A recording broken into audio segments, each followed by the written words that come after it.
danger is not high because it was actually put together by a paramedic. Dance! Dutch oven meals, which are the best. Like black socks, they never get dirty the longer you. There is in the area that they'll go after that instead of trying to get in the car. 28, 30 degree Fahrenheit weather. I don't know if you can see my breath. Okay, let's have a chat. So last night, these kids come in. So if you take a good chunk, like right here, this, you can actually suck on it and then it turns into... I have lived in Utah my whole life. I know the High Uintas, I know southern Utah, and I feel like a lot of people when they come to Utah, they miss all this gorgeous nature because they're so focused on getting to the big five, you know, the national parks and things, but there's so much that you can do in Utah. I have lived here, I've climbed here, I've hiked here, I have done everything outdoors that you can think of, and I think there's so much to offer here. This year, I will take you to some of the best camping spots, adventures, and things to see in Utah, so be sure to subscribe to get all the insider tips. In this video, I take you through all the tips and tricks for camping in the High Uintas, from camp setup to vehicle requirements, how to stay warm, safety tips, and how not to be that person that everyone hates to have as a camping neighbor. So I found this little place right by a stream. The only problem is that there are so many mosquitoes. Luckily, I have Cutter, and this is like a 25% concentration of DEET. I really do want to stay here by the stream because I like the sound, but I just have to keep reapplying this, like take a shower in it. First things first, when I get to camp, if I'm staying in my car, I just kind of look for a level ground where I can rest my car, and I'll show you here in a minute, because then you won't be sliding out the back or sliding into the front, and you'll have a much more comfortable night. The next thing I look for is how wet the ground is. If I'm sleeping in a tent, you don't want something that's rocky, you don't want something that's wet, you don't want to be putting your tent on an anthill or a cacti if you're down in southern Utah. So those are some of the things I look for when I'm looking for a campsite. The other thing is that if the ground is wet, you want to make sure that you're putting down a footprint. Footprint is kind of like, I just use a tarp because it's cheaper, and make sure that it's kind of tucked under so that if it rains, the water doesn't come back in under the tent. Want to get it set up really quick? Let's do this! One of the things I have noticed about local Utahns is that they don't really like to expose their favorite camping places. So I have created an e-guide to camping in the High Uintas, where you can check it out on culturetrekking.com. There will be an interactive map where all these camping sites and so much more, where you can plan your own camping trips up to the High Uintas. This is how you know the camp firewood is actually ready to be burned. My trusty Keens. Seriously, these are the only shoes that I will wear because I have plantar fasciitis, and these have really good support. They're the best shoes for hiking and for breaking wood because they have this really thick rubber sole on the bottom that keeps your feet nice and safe. So a couple of other things on safety. When you're up here, you want to make sure that the fire danger is not high. If it is high, you don't want to be that guy that actually starts a wildfire. You also want to make sure that your fire pit is surrounded by rocks, like this, and it's well away from trees. So look at how quickly these trees, or just that pine, will light up. I also have a bucket and a stream right nearby that I can grab water from if I need it. So the key to camping in the Uintas is actually to get here really early. I'm talking on Thursday or Friday night, but really this place is so big that if you keep exploring, you might be able to find a little niche like this that really is so untouched. I mean, this place is surrounded by wildflowers. I will show you those in the morning. The other thing I would say is make sure that you have a high clearance vehicle. So this is some of the terrain that you're gonna go over as you're coming to some of these more remote campsites. So make sure that your car has high clearance. So I actually drive with the Subaru, and as you can see, has really good clearance. But I think trucks are really good as well. You also want to make sure that you're bringing a first aid kit with you. I'll show you my favorite one. So this isn't sponsored, but I do love this company and I am an affiliate with them because it was actually put together by a paramedic, and you have everything that you need in here. It was time for Zoe to eat and to cook up some grub for myself. When you're camping, make sure you buy firewood once you get to Utah that has been treated. There are huge sections of forest that are dying unnaturally because of pine beetle infections from outside campers bringing in the firewood from other states. Please don't harvest live trees unless it is a designated area indicated by the National Forest Service. It can get to 30 degrees Fahrenheit at night at the higher elevations, so make sure you and your dogs have something to keep them warm. Look at that char on that hot dog. Sit. Dance. Good girl. I'm gonna do a whole nother video on my favorite camping meals and show you some of my favorite Dutch oven meals, which are the best, like Dutch oven peach cobbler and lasagna and all sorts of things. So stay tuned for that. But another cool thing about fires, if you didn't know this already, is that the smoke from the fire can actually help keep the mosquitoes away. Have some hot chocolate, tell some ghost stories or campfire stories. I don't know. Do you guys have any camping stories or little activities you like to do around the campfire? Let me know in the comments below. Decided to use my little cool mason mug.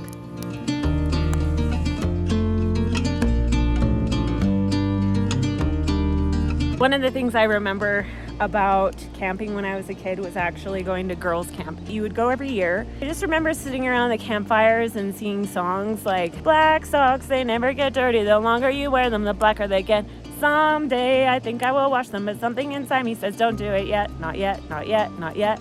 And then you would have the other girls around you that would be singing the same song, and it would just go round and round and round and round. My question is, do you guys have any campfire songs or ghost stories or something like that that your family shared?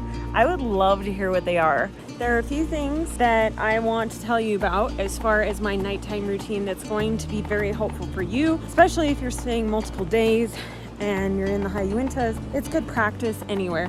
There are certain areas where if you have food, you're going to need a bear canister, but usually it's just making sure that all of your containers have their lids on tightly and there isn't anything out that squirrels can jump into, chew through plastic bags, tents, things like that. You will see in the High Uintas some people putting up big sticks in the trees that they hang their food from, and it's so if a bear is in the area that they'll go after that instead of trying to get in the car or into your tent if you have food in there. So something else I forgot to tell you about is that it is very hot and dry in Utah. So what happens with the air will evaporate up into the sky and really just kind of hang out in the upper atmospheres, and then as the night cools down, that water will come down and you'll get that dew in the morning. So if it's under a tree or if you have something, you know, like a plastic container, you can put everything inside of it and then the water's just gonna come down on top of it and you can just wipe it off in the morning. So I'm gonna get ready for bed. I will kind of show you my little setup, and if you guys have any questions on, you know, camping tips, tricks, I'm going to be putting out this regular content about camping in Utah, in the High Uintas, and in southern Utah. So if you have any questions, please drop them in the comments below. I am all ready for bed, and just a few more tips and tricks for camping in the High Uintas. I have my heating pad. It's a low voltage. My battery, I have my little command hook thing with all of my stuff in here. I'm going to do another video on how to make your SUV into a mini camper. Be sure to stay tuned for that. Otherwise, this video would be way too long. So put a rug right where I get up to get out. I can find my shoes without getting like dirt all over on my socks and or getting them wet, which if your feet get wet or you get wet, you're gonna be very cold. Which I'm also doing a video on how to survive 28, 30 degree Fahrenheit weather when you're camping and still be warm. Big tip, bring a dog. And also one of these. but I'll get into that later. I'm gonna watch the stars as I fall asleep, and good night, good night, good night. Bye-bye now, bye-bye. Okay, let's have a chat. So last night, I go to bed at 10:30 because I'm tired, right? And I'm getting older, so you know it happens. These kids come in at 11:30 at night, and it wakes me up. They're bumping their music, and I'm talking, the bass is so loud that it's like making my car buzz, and they're not even close to my camp. Don't do that. First of all, don't be those people. Utah has a lot of kids. Families come up here with their kids, and if you come up here doing all that stuff, then the families are gonna be up most of the night trying to get their kids back to sleep because they think there's a party going on. The other few things, pack it in, pack it out. Don't throw glass and metal and plastic and things into the fire expecting that to be your garbage disposal, because those things, I mean, the plastic will melt, but it's really not good for the environment or the animals that will probably come by the camp to see if there's anything left for them to snack on. So those are just a few little tidbits on etiquette, I guess I would say, when you're coming up and camping in the High Uintas. Just don't be those people, you know? It's respect the environment, respect the people who are wanting to get up here away from technology and music and all of the loudness of the city. Those are just my few little tidbits. Let's eat. Another thing when you're camping is that it takes forever for the pans to heat up because it gets really cold. Like, it was hard for me to touch my camera because it was that cold. I don't know if you can see my breath. It's real cold. And it's June. I found the Insta coffee. Once the pans do heat up though, it cooks really fast. So be prepared to turn your pancakes or your toast really quickly. I actually burnt the edges on these.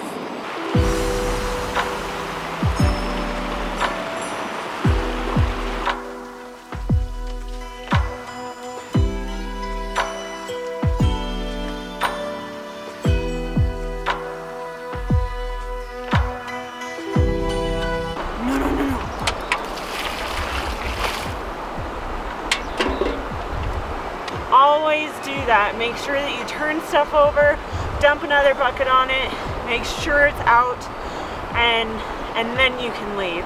If you can't put your hand in the fire, it's not out enough.